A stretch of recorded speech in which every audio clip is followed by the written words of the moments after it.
ভুল বোঝাবুঝি ও পরীক্ষা পর্ব। কলেজের প্রেম অর্ণব আর অদিতির জীবনকে এক নতুন রঙে রাঙিয়ে দিল।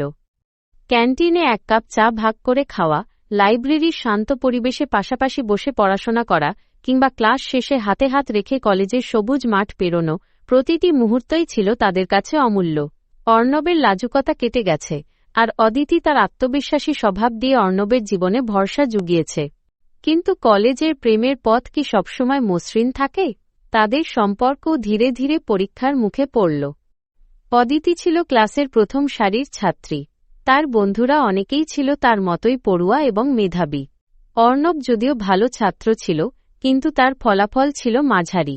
অদিতির এক বান্ধবী, শ্রেয়া, মনে করত অর্ণব অদিতির যোগ্য নয় এবং সে পড়াশোনা থেকে অদিতিকে সরিয়ে আনছে। একদিন ক্লাসের নোটিশ বোর্ডে প্রজেক্টের তালিকা দেওয়ার সময় অর্ণব দেখল তার নাম নেই। সে কিছুটা অবাক হল।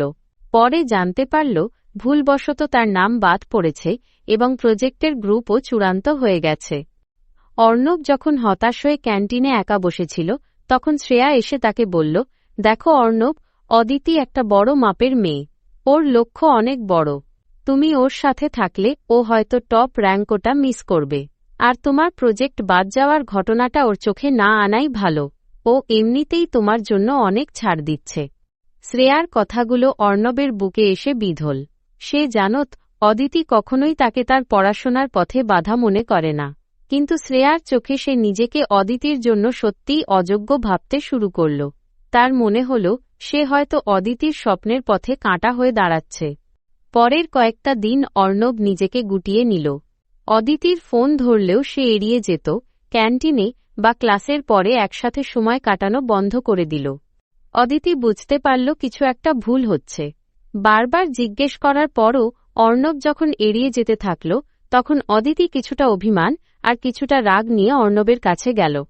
একদিন ক্লাসের ফাঁকে অর্ণবকে একা পেয়ে অদিতি তার সামনে দাঁড়াল। অদিতি, কি হয়েছে তোমার অর্ণব? তুমি কেন আমাকে এড়িয়ে চলছ?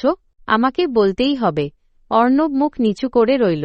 অর্ণব, কিছু না অদিতি, একটু পড়াশোনার চাপ, প্রজেক্টটাও।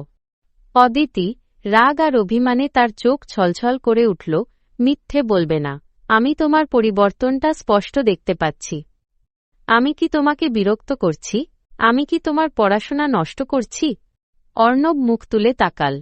অদিতির চোখ দেখে তার খুব কষ্ট হল, কিন্তু শ্রেয়ার কথাগুলো তার কানে বাজছিল। অর্ণব, দেখো অদিতি, আমি তোমার মতো নই। তোমার লক্ষ্য অনেক উঁচু। হয়তো আমাদের সম্পর্কটা ... তোমার জীবনের জন্য সঠিক নয়। অদিতি কয়েক সেকেন্ড অর্ণবের দিকে স্থিরভাবে তাকিয়ে রইল। তারপর শান্ত কিন্তু দৃঢ় কণ্ঠে বলল, তুমি এত দুর্বল? তুমি আমাকে বিচার করার সুযোগ দিচ্ছ না কেন? আমার জীবন আর আমার লক্ষ্য ঠিক করার দায়িত্ব আমার অর্ণব। তুমি যদি মনে করো আমি তোমাকে ছেড়ে দিলে তোমার ভালো হবে, তাহলে তুমি আমাকে সত্যিই চেনোনি। আর যদি তৃতীয় কারো কথা শুনে থাকো, তাহলে জেনে রাখো, আমাদের সম্পর্ক এত ঠুনকো নয় যে অন্য কারো কথায় ভেঙে যাবে। এই বলে অদিতি আর দাঁড়াল না। অর্ণব হতবাক হয়ে দাঁড়িয়ে রইল। তার মন বিদ্রোহ করে উঠল। সে বুঝল তার নিজের নিরাপত্তাহীনতা আর অন্যের কথা শুনে সে কত বড় ভুল করতে যাচ্ছিল। তার মনে হল সম্পর্ক ভেঙে যাওয়ার চেয়ে বড় কষ্ট হল অদিতির চোখের অভিমান। ভুল ভাঙল। পরের দিন অর্ণব সোজা শ্রেয়ার কাছে গেল। শান্তভাবে জিজ্ঞেস করল, শ্রেয়া, তুমি কেন আমাকে এমন কথা বললে? অদিতি আমার জন্য ছাড় দিচ্ছে, একথা বলার অধিকার তোমাকে কে দিয়েছে? শ্রেয়া প্রথমে হকচকিয়ে গেল, তারপর একটু কঠিন সুরে বলল, আমি শুধু ওর ভালো চেয়েছি। তোমার চেয়ে ভালো ছেলে ওর প্রাপ্য। অর্ণব মৃদু হাসল। অদিতি তোমার মতো করে ভাবে না, আর আমি নিজেকে প্রমাণ করব, শুধুমাত্র তার যোগ্য হিসেবে নয়, তার পাশে থাকার জন্য। অর্ণব এবার ছুটল অদিতির দিকে। সে দেখল অদিতি লাইব্রেরিতে এক কোণে বসে পড়ছিল। অর্ণব গিয়ে নিঃশব্দে তার পাশে বসল। অর্ণব, অদিতি, আমি খুব বোকা। আমি অন্যের কথায় নিজেকে ছোট আর তোমাকে বড় করে দেখেছিলাম। আমি ভুলে গিয়েছিলাম তুমি আমাকে আমার সমস্ত দুর্বলতা নিয়েই ভালোবাসো। আমি বুঝতে পারিনি আমার যোগ্যতার চেয়েও তোমার কাছে আমার বিশ্বাস আর সততা বেশি জরুরি। অদিতি বই থেকে মুখ তুলে অর্ণবের দিকে তাকাল। তার চোখে আর অভিমান ছিল না, ছিল এক গভীর ভালোবাসা। অদিতি, অবশেষে তুমি বুঝলে। অর্ণব, তুমি হয়তো ক্লাসের সেরা নও, কিন্তু তুমি আমার জীবনের সেরা। আর বিশ্বাস রাখো, আমরা দুজন দুজনের হাত ধরে আমাদের স্বপ্ন পূরণ করব। তোমার প্রজেক্টটা বাতিল হয়েছে জেনেও আমি চুপ ছিলাম, কারণ আমি দেখতে চেয়েছিলাম তুমি নিজে এসে আমাকে বলতে পারো কিনা। অর্ণব অদিতির হাতটা ধরল। আমি দুঃখিত। আমি আর কোনোদিন এমন ভুল করব না। অদিতি হাসল। তাহলে এবার চল, প্রজেক্টের সমস্যাটা মেটানো যাক। তুমি আর আমি একসাথে স্যারের সাথে কথা বলবো। আর হ্যাঁ, তোমার জন্য আমি ছাড় দিচ্ছি না অর্ণব। আমি তোমার পাশে আছি, এটাই যথেষ্ট। সেই দিন থেকে অর্ণব আর অদিতির বন্ধন আরও দৃঢ় হল।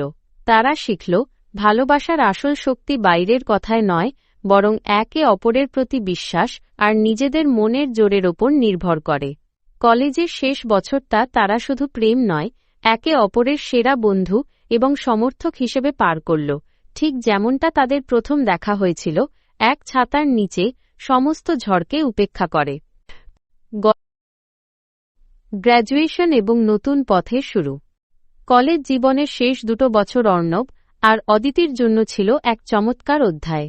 তারা শুধু ভালো রেজাল্টই করেনি, বরং একে অপরের সবচেয়ে বড় শক্তি হিসেবে নিজেদের প্রতিষ্ঠিত করেছিল।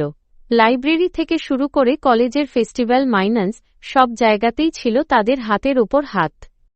ভবিষ্যতের ভাবনা। তাদের চূড়ান্ত পরীক্ষা শেষ হল। বিদায় অনুষ্ঠানের দিন অর্ণব আর অদিতি কলেজের সেই পুরনো বারান্দাটিতে দাঁড়াল, যেখানে তাদের প্রথম ছাতা ভাগ করে নেওয়ার স্মৃতি জড়িয়ে আছে। অদিতি দীর্ঘশ্বাস ফেলে, সব শেষ হয়ে গেল। এই দিনগুলো আর ফিরবে না। অর্ণব, সময় হয়তো ফেরে না, কিন্তু স্মৃতিগুলো রয়ে যায়। আর আমাদের গল্পটা তো সবে শুরু হল। অদিতি। অদিতির চোখ ছলছল করে উঠল। তাদের দুজনেরই স্বপ্ন ছিল, অর্ণব একটি বড় কোম্পানিতে সফটওয়্যার ইঞ্জিনিয়ার হিসেবে কাজ করবে, এবং অদিতি নিজের আঁকা ছবি নিয়ে একটা আর্ট গ্যালারি তৈরি করবে। কিন্তু বাস্তব জীবনের পথ কলেজের করিডোরের মতো সরল ছিল না। রেজাল্ট বেরোনোর পর অর্ণব দ্রুতই ভালো চাকরি পেল, কিন্তু অদিতির আর্ট গ্যালারির স্বপ্নটা তখনও অনিশ্চিত। তার পরিবার চাইছিল সে যেন একটি স্থিতিশীল চাকরির জন্য চেষ্টা করে। অদিতি যখন হতাশায় ভুগছিল, তখন অর্ণবই তাকে সাহস জুগিয়েছিল। অর্ণব, তোমার স্বপ্নটা শুধু তোমার একার নয় অদিতি। আর আমি তো তোমার পাশে আছি। তুমি তোমার আঁকার কাজ শুরু করো। আমি আমার প্রথম স্যালারি থেকে তোমার গ্যালারির জন্য একটা ছোট জায়গা খুঁজে বের করব। স্বপ্ন পূরণের পথে। অর্ণবের কথায় সাহস পেয়ে অদিতি পূর্ণ উদ্যমে তার আর্টওয়ার্ক তৈরি শুরু করল। অর্ণব সকালে অফিসে যেত, আর সন্ধ্যায় ফিরে এসে অদিতিকে ছবি আঁকায় সাহায্য করত, কখনো ক্যানভাস কেনা, কখনো ফ্রেম তৈরি করা। তারা একে অপরের কাজের প্রতি সম্মান রেখে নিজেদের আলাদা জগৎ তৈরি করল, কিন্তু তাদের বন্ধন রইল অটুট। 1 বছর পর, অর্ণবের দেওয়া উৎসাহে এবং দুজনের যৌথ চেষ্টায় শহরের এক কোণে একটি ছোট স্টুডিওতে অদিতির রঙের যাত্রা নামে প্রথম আর্ট এক্সিবিশন হল। উদ্বোধনের দিন সন্ধ্যায় স্টুডিওতে মানুষের ভিড় জমেছিল। অদিতি তখন গর্বিত, কিন্তু নার্ভাস। অর্ণব তার পাশে এসে দাঁড়াল। অর্ণব আস্তে করে ফিসফিস করে, মনে আছে কলেজের প্রথম দিনে তুমি কিভাবে নির্ভয়ে স্যারের কঠিন প্রশ্নের উত্তর দিয়েছিলে? আজ এই গ্যালারিটা হল সেই আত্মবিশ্বাসী অদিতি। অদিতি অর্ণবের দিকে তাকাল। তার চোখে কৃতজ্ঞতা, ভালোবাসা আর এক অকৃত্রিম আনন্দ। অদিতি, তোমাকে ছাড়া এটা কখনোই সম্ভব হতো না অর্ণব। তুমি আমার শুধু প্রেমিক নও, তুমি আমার স্বপ্ন পূরণের সহযোগী।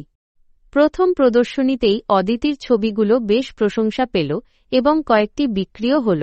সেই রাতে তারা শহরের সবচেয়ে প্রিয় পুরনো কফি শপে গেল, যেখানে তারা কলেজ জীবনে প্রথমবার ডেটে গিয়েছিল। কফি হাতে নিয়ে অর্ণব বলল, কলেজ আমাদের জীবনের একটা সুন্দর অধ্যায় ছিল। আমরা সেখানে বন্ধুত্ব, ভুল বোঝাবুঝি আর সবচেয়ে বড় কথা, চিরন্তন ভালোবাসা খুঁজে পেয়েছিলাম। অদিতি হেসে বলল, এবং এখন আমরা জীবনটাকে একে অপরের পাশে থেকে একটা নতুন ক্লাসরুম হিসেবে দেখছি, যেখানে প্রতিদিন নতুন কিছু শেখার আছে।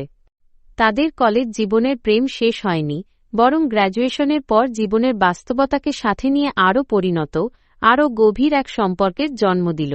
তারা বুঝতে পারল, ভালোবাসা শুধু প্রথম ভালো লাগা নয়, বরং একসাথে পথ চলার এবং একে অপরের স্বপ্নে বিশ্বাস রাখার নাম। এইবার গল্পের সম্পূর্ণ সমাপ্তি হল। অর্ণব আর অদিতির গল্পটি আপনার কেমন লাগলো? লাইক, কমেন্ট, শেয়ার এবং ফির ইমোশন মুন্না ভাই ইউটিউব চ্যানেলটি সাবস্ক্রাইব করে সাথে থাকবেন। আজকে এই পর্যন্ত, কি আল্লাহ হাফেজ।